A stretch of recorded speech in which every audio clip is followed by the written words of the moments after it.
So where else would you see a parade? Kickoff a volunteer event, right? Only in New Orleans.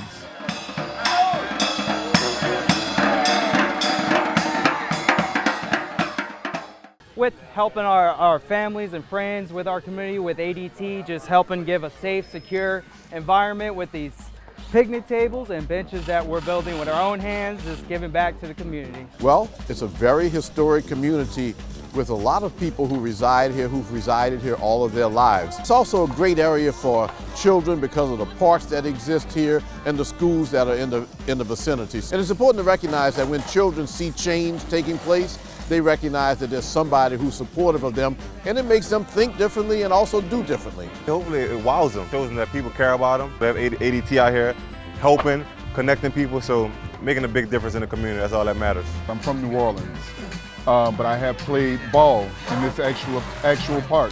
I played baseball for this park when I was a kid, so this is pretty cool to be doing this. I wish I would have had this. I was just thinking that while doing this, I wish I would have had these benches, and I think I'm gonna come back out here more often now just because this is out here and I feel good about doing this. So I know the kids are gonna feel good about it. What we're having is a celebration, and it's about spotlighting what is so great about New Orleans, and there's nothing better than this. The culture's just different, the people are just different. There's no other place like New Orleans.